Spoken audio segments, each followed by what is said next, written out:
Welcome back to this I-24 News Evening Edition. This is the Daily Debate. The Israeli political arena is in a crossroad, and we may be witnessing the last days of the current coalition. The coming weeks will determine if Israeli Prime Minister Benjamin Netanyahu will accept Kerry's framework agreement, and there is a big chance that the right-wing party Abait Yehudi will leave the coalition. If the Prime Minister rejects the framework, Finance Minister Yair Lapid has threatened his party will bid farewell to the coalition. So what is expected for the Israeli political arena in the coming future? With me is Benjamin Rutland, Director of the Foreign Relations at the Geneva Initiative. Good evening. Good evening. And Dr. Martin Sherman, Executive Director at the Israel Institute for Strategic Studies. Good evening. Good evening. So may I say maybe, and I will start with the headlines, good morning, Mr. Avigdor Lieberman. Good morning. Good morning. Welcome to the political game. Welcome to the diplomatic game. I mean, we certainly have seen a different approach as foreign minister from his previous term. But if you look at his statements going back sort of 10 years, then he hasn't necessarily shifted radically. He talked about the potential for a two-state solution 10 years ago, and he still is putting the caveat that he's only willing to agree to it if it involves a transfer of population, but we can or say, actually a transfer of land. But we can say that what he said in the last few days was very calculated, was very, he thought about every single word that he said. It was not the Lieberman that we are used to hear, and maybe we'd love to hear, and maybe we want to hear.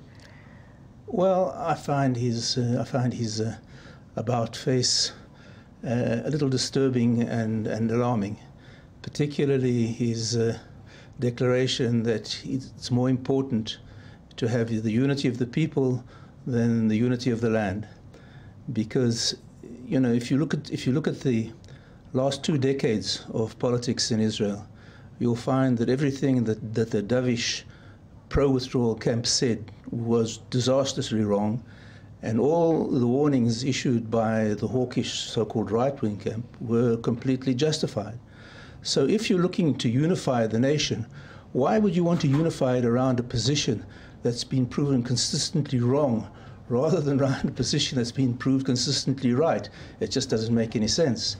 And so I'm extremely disturbed and extremely surprised that he's made such an alarming statement. Or maybe, and I'm just throwing something here to the table, maybe he saw what a late Prime Minister Ariel Sharon did. Maybe he saw that you cannot get into the historic pages, to the history pages, if as a Prime Minister, if you're not being very courageous and if you're not taking very courageous steps in order to be there. Well, let me say 2 things.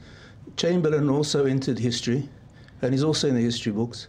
And the second thing is that I don't understand why people who adopt the views and the demands of the adversary are considered courageous. In my opinion, courageous means standing up for your rights and rejecting the demands of the adversary. Why is surrendering to the demands of the adversary, in this case the Palestinians, why is that considered courageous? Why? Firstly, I don't think Ariel Sharon changed his position in order to make his place in history. He was already going down in history for many acts over a long time.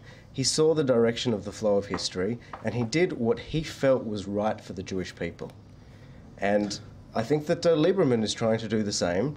Lieberman, I would disagree with you in terms of, I think every statement he makes is calculated, whether it's the more radical statements that he might have made in the past, or whether it's the statements he's making today. But he is recognizing the fact that a good 60–70% of the Israeli population supports the notion of a two-state solution, wants to continue along this process. They're very skeptical. They don't know how much of a chance there is, but if it could be achieved, then they'll support that. And he's understanding that. Let me be very cold. Maybe Foreign Minister Avigdor Lieberman is trying to paint his way to being prime minister. And he knows that in his current views, and he knows that in the views that he held for the last 4 years, he cannot be prime minister. He cannot be accepted by the international community. Well, as I say, I mean, I can't understand why he would think that he has a good chance of winning the premiership if he's going to adopt a program which has proved consistently that it's failed and dangerous. You know, basically what's happened over the last 2 decades, that right-wing governments keep winning elections and never get into power. That's because of the truth of the matter is that elected politicians don't really generate the political realities here. It's the civil society elites who impose agendas on the elected polity. So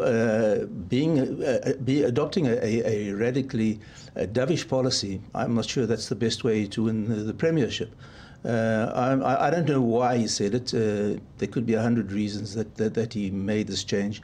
Maybe he feels he can't compete with Bennett for the right wing, and therefore he needs to generate a new spot for himself. I think that Lieberman's chances of winning the premiership in the foreseeable future are pretty low. And I can't see the people who he's catering for with that message voting for him. I don't really see the dovish left-wing sector of the electorate really embracing him. I think there's something in what you've said, that he understands that the Israeli population looks at their leaders and expects them to be statesmen. It expects them to be genuine leaders. And I don't think that Lieberman subscribes to the conspiracy theory that there is a left-wing cable that is controlling Israeli politics. We have a complicated, divided political system where it's hard for any one party to achieve political power. But he comes ahead and he says, I understand that to be accepted within the eyes of the majority of the Israeli voters, if I am persona non grata in the United States, that doesn't send a message when our biggest supporter is the United States. And I need to fix that. And that's what he's gone out and done. And the US has also said that this is an important factor within the Israeli political system. We need to reach out to him and to say we can find common ground. And it seems that they did. So maybe it seems that Benjamin Netanyahu doesn't find, and he gets back to the beginning, that he doesn't find any a common ground with Abait HaYehudi, with Naftali Bennett. So he needs maybe to make him leave the government. Well, perhaps. Perhaps. But then we'll be back on the track of the same policy that has failed, has caused thousands of deaths and tens of thousands of people to be maimed. And you just have to wonder what has to happen until this policy, which has been consistently disproven, but somehow never discredited, and certainly never discarded. What has to happen until people realize that it's not going to work? And you talk about Arik Sharon. What greater proof do you need that Arik Sharon made a dramatic mistake in pulling out of Gaza unilaterally and creating basically an enclave for jihadists, a forward base for terror on the fringes of Europe? Why would anyone want to repeat that on a big scale in Judea? Maybe because Israel is missing a leader that will actually take decisions. For instance, what decision? Decisions. To take a decision and to say, I'm standing behind my decision, I'm taking this decision because I'm your leader, because you elected me. Yeah, but they didn't elect him to do everything. Arik Sharon wasn't elected to pull out unilaterally from Gaza. He was elected not to pull out of Gaza. The same thing with Yitzhak Rabin. Yitzhak Rabin wasn't elected to sign the Oslo agreements and enter into negotiation with the PLO and to agree to abandoning the Jewish communities. He wasn't elected for that. He was elected not to do that. And the same thing Netanyahu in 2009. Maybe he was elected not to do that, but I will disagree with you that the Israeli society would have accepted maybe every single agreement from Prime Minister Ariel Sharon and not from another prime minister, let's say, who is coming from the left. And they paid the price for it. We paid the price for the agreement that Rabin signed. We paid the price for the agreement that Sharon signed. And if Netanyahu signs the agreement, we'll pay even a higher price. Because what happened in Gaza, small potatoes, what will happen from Judea and Samaria. You just, it's. I don't want to be too abrasive, but sometimes you have to call something what it is, and dangerous imbecility is dangerous imbecility. So I completely agree with Martin that a unilateral withdrawal was the wrong approach, and that's what brought us Hamas, that's what's brought us rockets. But where I disagree with him is that I believe that there is a partner on the other side. It's a partner that I know, that I work with, and I believe that if we truly have brave leadership... In his 10-year term of his four-year incumbency. I truly believe that if we have brave leadership, that they could reach an agreement and that we could help to build a strong Palestinian Authority, a democratic Palestinian Authority, that would be able to withstand Hamas. Excuse me, why should we build them? Why should we build them? Aren't they supposed to... How can we build them? If we can build, if we have to build them... I didn't say we should build it. I said we should help build them. And there's nothing wrong with helping a neighbour. There's nothing wrong, particularly a neighbour who for 40-something years we have occupied them, we have made their lives hell. To be a Palestinian who has to go through checkpoints on a daily basis... I must interrupt. The checkpoints are the consequence and not the cause of Palestinian enmity. The wall is the result, not the reason of Palestinian hostility. I remember that, unfortunately I'm old enough to remember the time when there were traffic jams going into Judea and Samaria for Israelis buying oranges and plot plants, etc., etc. All that came to a shuddering halt when someone thought the peace process was a good idea. I'm afraid that the first Intifada predated the Oslo process, so in terms of a Palestinian revolt, your timeline isn't quite right there. But it's not just about the Palestinian who has to live under the boot of the occupation.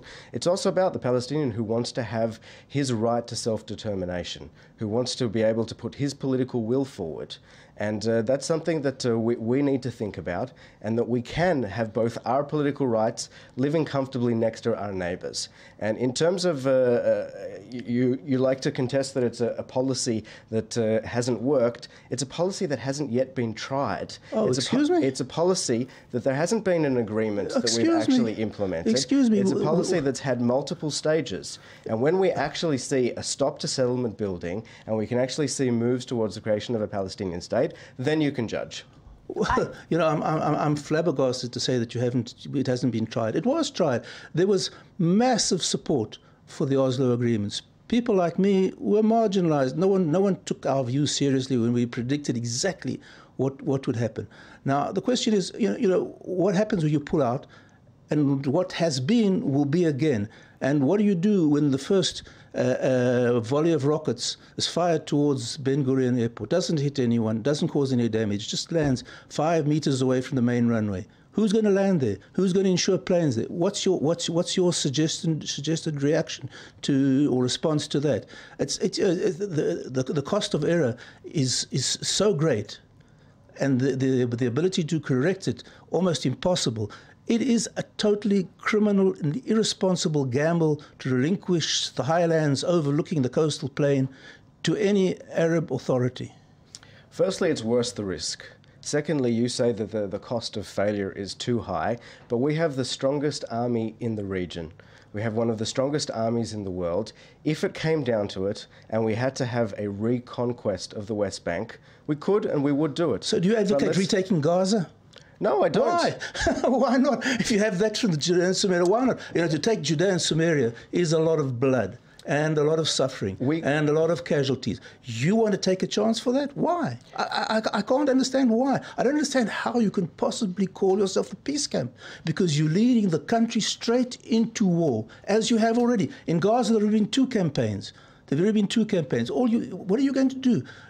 Everything you claim will happen is completely implausible. Completely implausible, given the past president. I don't understand how anyone with any responsibility can advocate that policy. Gentlemen, I would love to. I didn't interfere too much because it seems that you two are getting along very good. But a lot of question marks, of course, are staying with 2 governments, the Gaza, the West Bank, the Palestinians, the Israelis, maybe 4 governments. We'll have a lot of answers to take. Thank you very much for coming to this daily debate, and thank you, our viewers, for staying with us. We're going out for a small break, 10 minutes break, and then we will be back for the I-24 News one-on-one. Don't go anywhere.